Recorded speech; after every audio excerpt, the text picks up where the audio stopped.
G'day guys and gal. It's hard to think of the Primarchs as children. They are big-ass demigods wielding otherworldly power with the will to reshape the galaxy, forged by the greatest mind to ever live. But they didn't just pop out as fully grown war gods. They started as babies, had extremely brief childhoods due to their accelerated growth, and then the rest is history. But despite the briefness of their childhoods, they were still quite interesting because it was the only time a Primarch was truly vulnerable, and that is worth talking about. Also, if you like this video's thumbnail, that being the lion fighting a lion, I had it custom commissioned just for this video, so make sure you like the video to justify the impracticality of commissioning dope-ass artwork to use as a thumbnail. Before we get started, the best part of what I do is the fact that even though I talk about Warhammer lore, I'm still able to have a positive impact on some people's lives. My favorite DMs are from people who send me before and afters of them losing weight and putting on muscle because they were inspired by me. It's a nice feeling. So I'm going to extend that vibe out again today with the help of today's sponsor, HelloFresh. Years before HelloFresh reached out to me, I was already a customer.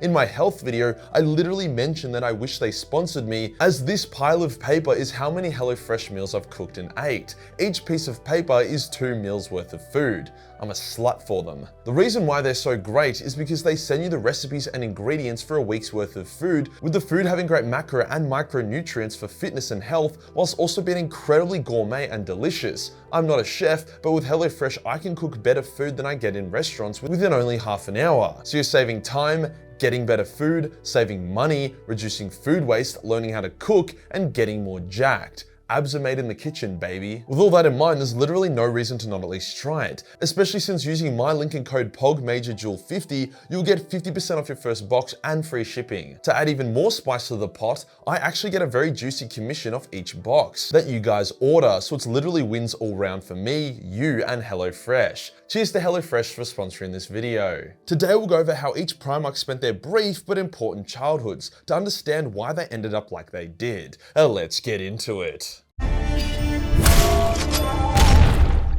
The lion's childhood was more difficult than most Primarchs. His landing capsule smashed into the middle of bumfuck nowhere, deep in the forests of Caliban, where many chaos-corrupted monsters lurked. Lil Tarzan didn't let this stop him though, as his hunter's instinct kicked in. Although he spent the first little while hiding, it wasn't long until he began hunting the beasts, killing them with his bare hands. Thus the thumbnail. The lion managed to survive like this for some time before being discovered by Luther during one of his legendary nightly quests into the forest. They saw that despite the dirt, grit, and savagery, there was a noble, intelligent child before them, hence they took him in. Within a short span, the lion had mastered the local language and was able to shake off most of the worst habits he had gained. He never lost the beast within him though, a beast he has used to great effect on multiple occasions, but his nightly training allows him to tame it and keep it caged. It's a huge testament to the lion's will that despite spending his childhood surrounded by chaos beasts, he not only survived, but was also not corrupted himself. There is a strong correlation between Primarchs with bad childhoods and Primarchs that go traitor, but the lion breaks this mold. The second Primarch's childhood is about as interesting as shoving a pencil down your dick hole. I just don't really know.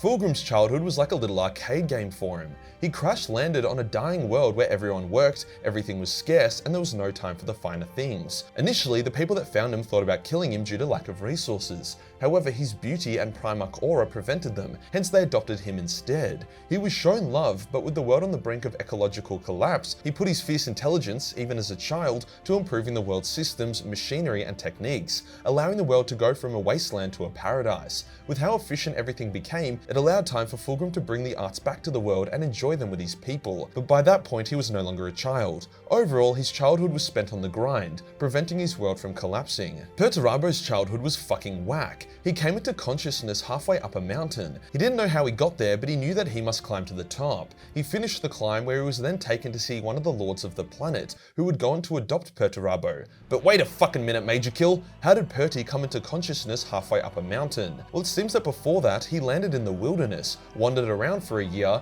killed some bears and shit, before then deciding to climb a mountain, and it was halfway up this mountain when his brain aged enough to become self-aware. Think of it like your first memory. The Lord was very impressed with Perturabo, with Perty spending the rest of his childhood excelling in science, engineering, combat, politicking, and more. The Khan's initial childhood was quite wholesome, as he was found and adopted by a wise Khan, who wished for there to be peace amongst the warring tribes. Jagdai was shown a lot of love and was taught a lot, but soon after his father was killed in a raid by a rival Khan. In a rage, a young Jagdai gathered his tribe's warriors and obliterated the rival tribe, killing every man, woman and child, full Anakin style. He vowed to end the tribal wars and unite his world, either through diplomacy or violence. So overall, a good childhood that rapidly ate shit after his adoptive father was killed. Fenris is, to put it gently, a massive shithole. It's one of the most grim death worlds in the entire Imperium, so a great spot for Leman Russ to land. He was found and adopted by a wolf and her pack, which goes a long way to explaining his obsession with wolves. Alongside the pack, he would raid Fenrisian villages, which caused a large hunting party of humans to track down and attack his pack. His wolf mama was killed, however Leman was able to protect two of his wolf brothers, before the fighting stopped and he was taken to see the local king. The king was impressed with Leman, seeing him in a similar way that Luther saw the lion. Within a short span of time, Leman mastered the language, the weapons of war, and the culture of Fenris, leading his tribe to victory after victory as they conquered the entire planet. When his king/adoptive father died, Leman took control of Fenris, but by this point he was no longer really a child.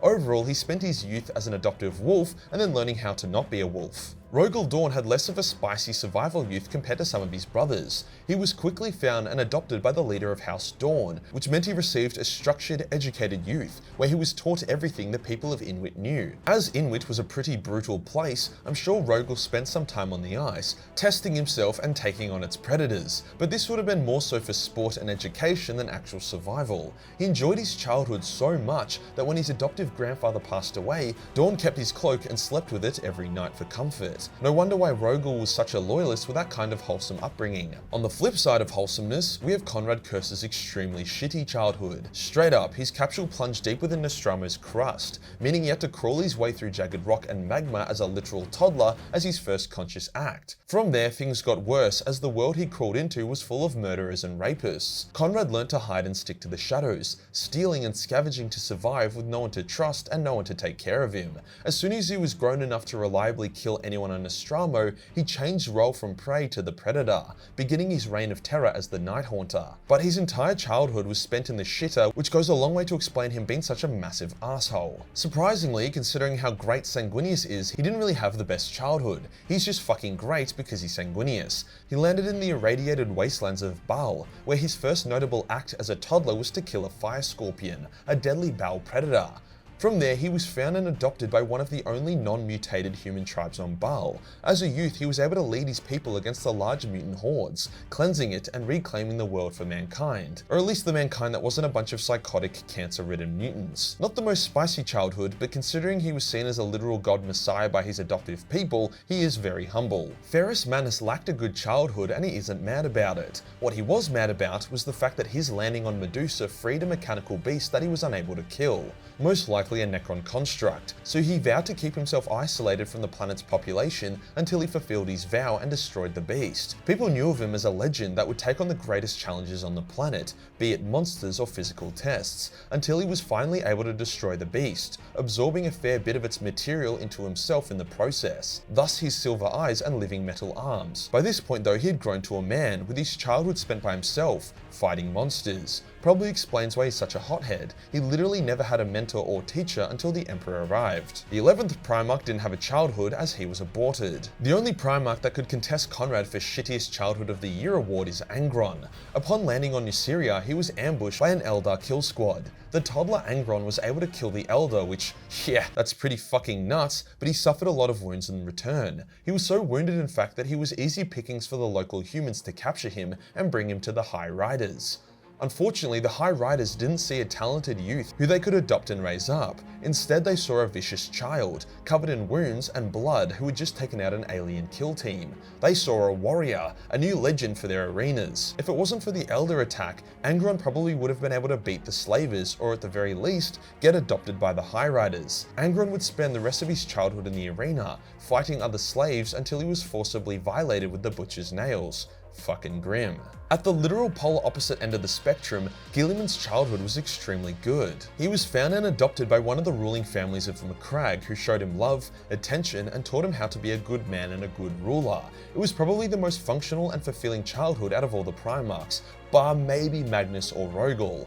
At age 10, he was given command of his own army, which he used to effectively wipe out the savages and raiders in the forests. Funnily enough, Conor, Guilliman's father, received a vision of the Emperor showing him where to find Guilliman, so there's a good chance the Emperor directly intervened to ensure G-Man had a good childhood, as opposed to him being found by the forest raiders, who would have in turn turned him into a weapon against civilization. This was one of the few instances of the Emperor's direct intervention of his Primarch's childhoods. If only he did that for Conrad. Back to shitty childhoods, we have Mortarion, who was found by a tyrannical psychic necromancer. Although Morty was adopted and trained by this man, it was not a good childhood. The lessons were grim, with Morty being forced to use dark warp powers, as well as being forced to live in and endure the poisonous gases of his homeworld. Sick of his Necrodaddy shit, Mortarion broke free and went into the valley, killing Necrodaddy zombies as well as some of the other psychic tyrants on the world. It was here the young Mortarion became a hero to the untainted humans, spending the rest of his childhood protecting them before he was grown enough to start hunting down the vicious tyrants of the world. Honestly seems like quite the hero's origin story. Shame he became a smelly moth. Magnus had a great childhood,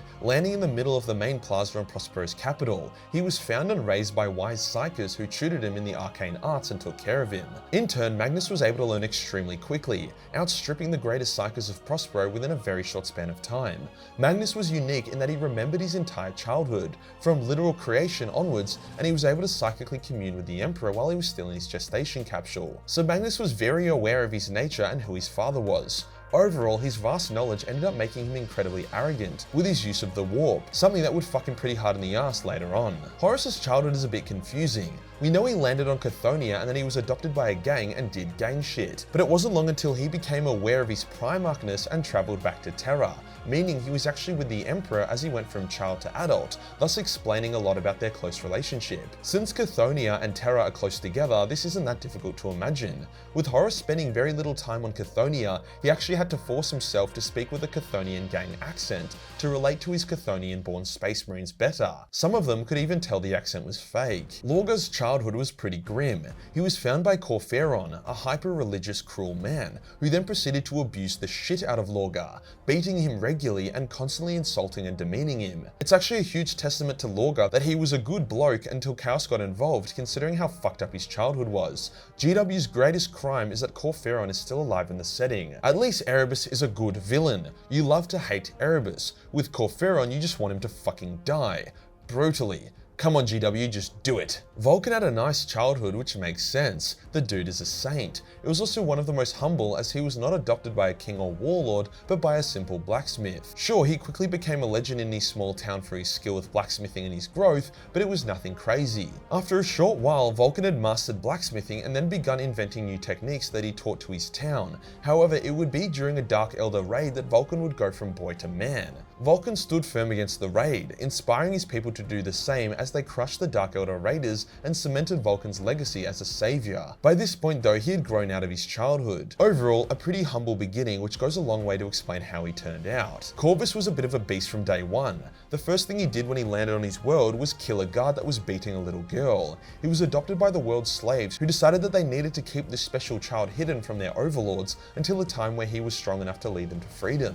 Corvus spent his childhood practicing his stealth, learning the basics of humanity, and wandering around the prison complex. It was during this time he discovered his invisibility power, which allowed him to explore even more. By the end of his childhood, he had mapped the entire prison complex and devised a huge strategy to escape. So overall, a childhood well spent. Alpharis was the only Primarch not to get scattered, so he was quite literally raised by the Emperor and Malcador, but mostly Malcador. Malcador taught Alpharis to be a master of subterfuge and infiltration. The extremely secretive nature of the Alpha Legion is mostly due to the teachings of Malcador. Alpharis was trained to be the Emperor's contingency plan, a hidden Primarch to use as an ace up their sleeve. Amigan, on the other hand, was scattered. His childhood is mostly a mystery, but it was very brutal, with Amigan fighting to survive against a pretty vicious Xenos. This is why Amigan had the impressive scaled armor and Xeno's spear. He was a warrior, whereas Alpharius preferred unmarked basic power armor, as he was the subtle infiltrator. This shows that the Alpha Legion was likely originally a warrior legion with infiltration elements, Malcador's influence making it more about infiltration. In saying that, Alpha Legionnaires are great warriors, with them having squads purely dedicated towards straight up combat with zero stealth, so they haven't completely abandoned this original purpose. If you enjoyed the video and you want to support the channel, then Patreon is the place to be, where we've just uploaded the final lore-friendly Commissar Kane not suitable for work artwork for only $1. Hit the subscribe button and hit the real subscribe button for more Primarchy content.